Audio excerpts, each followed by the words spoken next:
Go. Hello. Bidak? Oh, mag-retire ka na pala. Naku, salamat. Ngayon, tapos na ang lahat ng mga ginagawa mong trabaho sa Department of Labor. Maraming nangyari sa labor. Marami kang ginawa. Okay ngayon, makaka-focus ka na sa sarili mo. Makapag-enjoy ka na sa pamilya mo, sa mga relatives mo at sa iyong mga friends na kapitbahay mo. Ayan.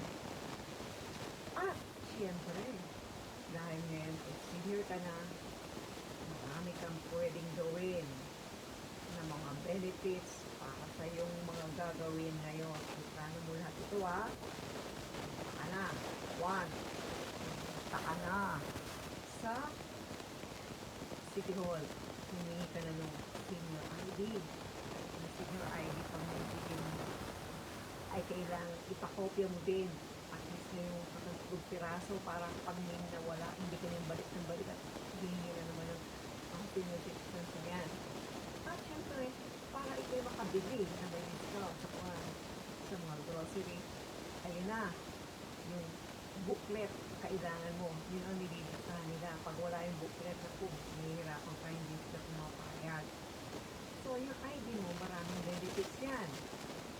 Maraming magagamit mo yan na palaging may discount. Ang senior, iwawala yung ID niyan.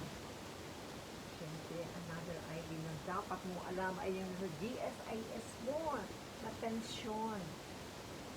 Ha? Kasi nandun ang pera mo, kailangan mo yan. Yan ang magagamit mo para sa mga kailangan mong bilhin. Ang mga babayaran mo. Yan ang mga needs mo. Kaya, kailangan ng mga anak mo kung nag-aaral pa sila. Yan. At, dapat mayroon kang notebook. Listahan. Doon mo malalaman kung saan pumapasok yung lahat ng mga binilakos mo at mamumonitor mo din. Kasi kailangan mayroon ka ng savings eh. Kasi darating ang panahon din. Medyo iba na rin ang ating pakiramdam. Kailangan din tayo mga medicines eh.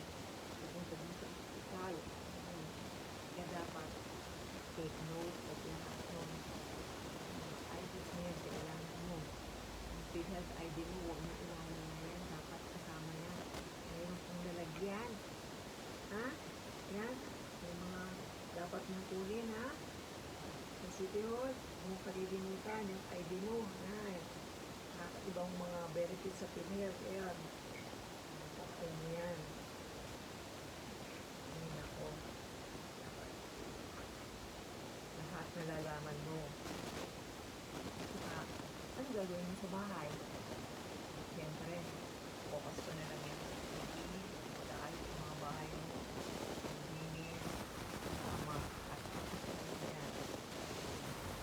At siyempre sa TV malalaman mo ang nangyayari sa lahat at ay health condition mo. Yun naman madami tayong mga problema sa powder you can control. Pero nangyayari sa buhay natin yan. So, dapat tayo sa mga ginagawa natin araw-araw. At siyempre, sino ang dapat natin kailangan kausap sa natin. God is here with us. Always. We have to take care of us. Lagi tayo nagdadasal sa rosary. Kailangan natin ang tulong ng God. Yan. Alam mo naman, God loves us. Pray to God always. Okay. See you soon.